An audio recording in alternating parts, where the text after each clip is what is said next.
There's nothing wrong with you. You're not behind. You're not cursed. You're not missing some magical step that everyone else somehow figured out. But the world around you, the 3D, the physical, the visible, it's slow. It's outdated. It's like a screenshot of who you used to be. And if you keep measuring your progress by it, you'll always feel like nothing's moving. That's the trap. That's the lie. That's what keeps so many people stuck. Because here's what happens. You close your eyes and imagine a beautiful life. You feel it. You believe it. You even get little moments of peace where you know it's done. And then, you open your eyes, and the room looks the same.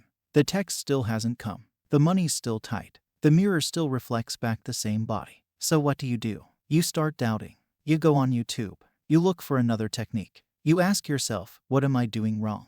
And without realizing it, you throw away the seed you just planted.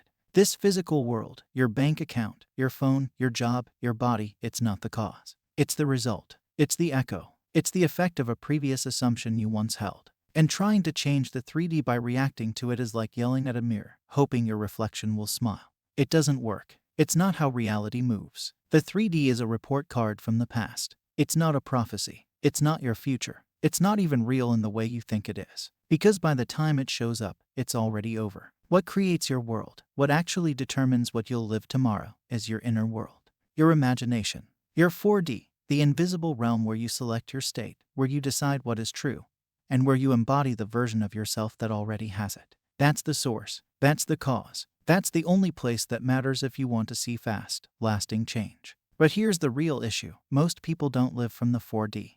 They visit it. They dip their toe in it during scripting or visualization.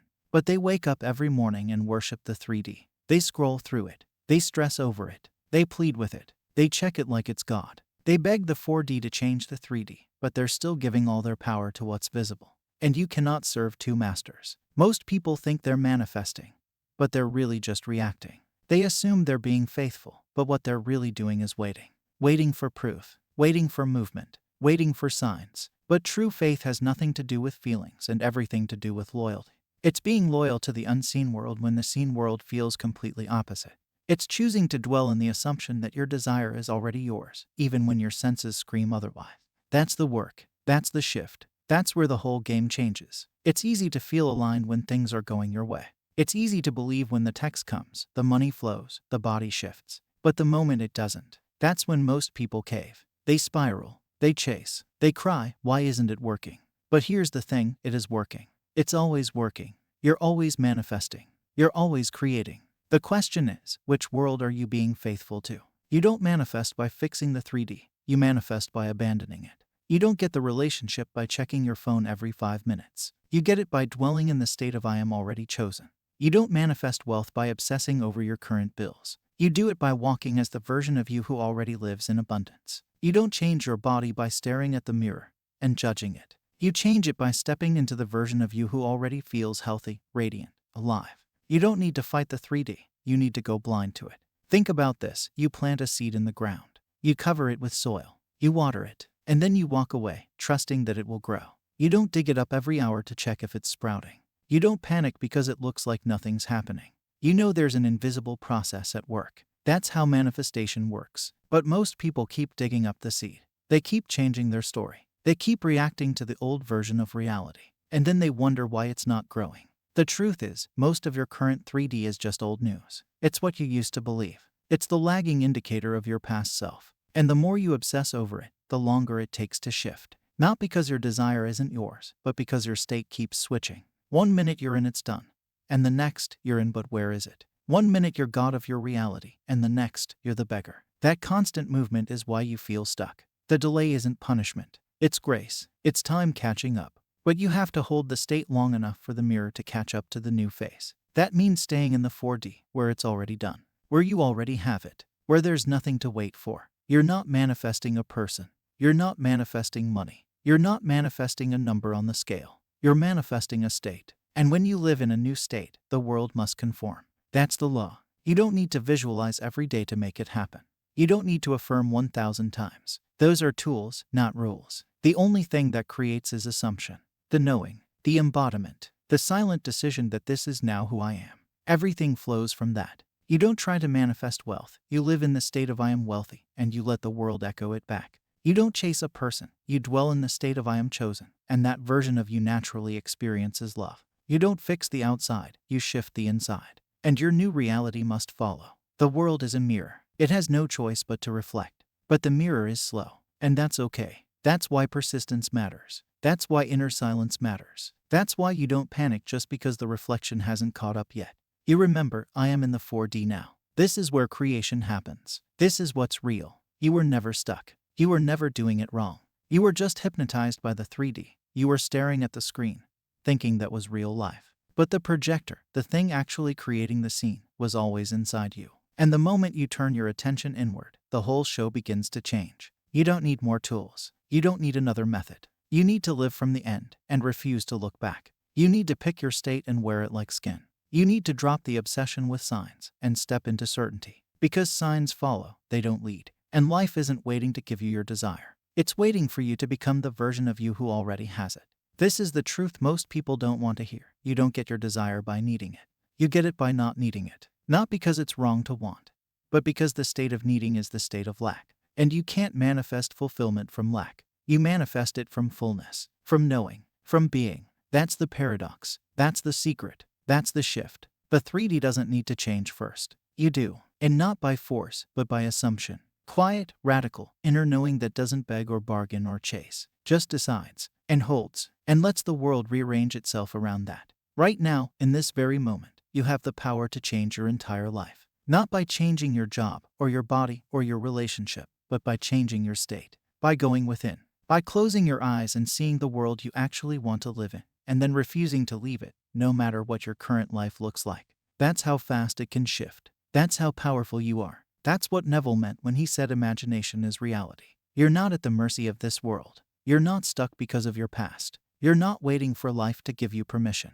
You are the operant power. You are the author. You are the dreamer of the dream. And the moment you take your attention off the 3D and place it back on the 4D, you remember. You remember who you are. You remember what's true. You remember that this entire world bends to your inner state. So go back to the silence. Go back to the end. Go back to that place inside where everything is already yours. And stay there, not because you're trying to make it happen, but because it already has. Let's be honest, this isn't just about imagination.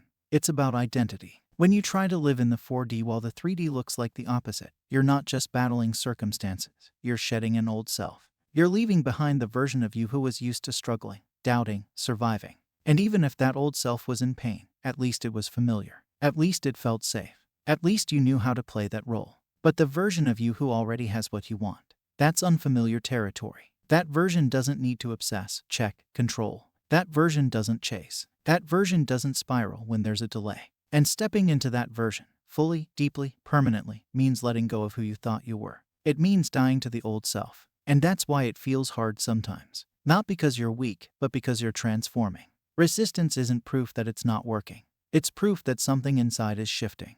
The ego is losing control. The identity that was built around being unloved, or broke, or anxious, or rejected, it starts to panic. It whispers, this can't be real. This is too good to be true. You're going to get hurt again. But that voice isn't the truth. It's just the echo of your past self trying to survive.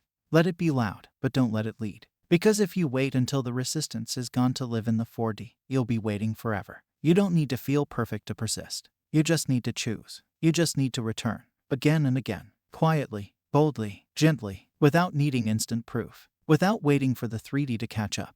That's how the new self gets stabilized. That's how the bridge unfolds. You don't need more effort. You need more surrender. That's the part no one talks about. Everyone's out here trying to force the feeling, hustle the inner work, do affirmations until they collapse. But true manifestation isn't about tension. It's about relief. It's about relaxing into the version of you who already has it. It's about finally letting go of the fight. You've already done enough. You've already decided. Now your only job is to rest in the knowing. The world may not change overnight, but your inner world can shift in an instant.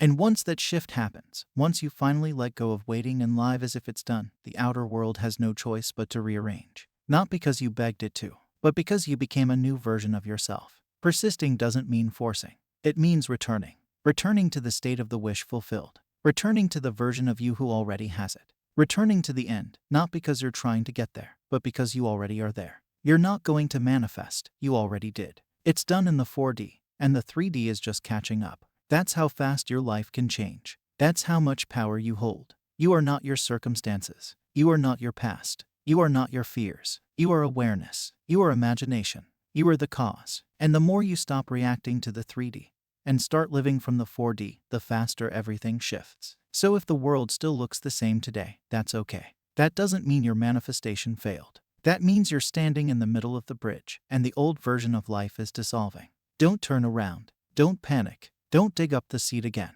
Hold the state. Hold the knowing. Hold yourself. Because the unseen always becomes seen. And what you persist in will become your new normal, if you don't abandon it when it's still invisible. Drop I get it now if this finally clicked for you. I'm reading every word. I will meet you with another golden nugget. Happy manifesting.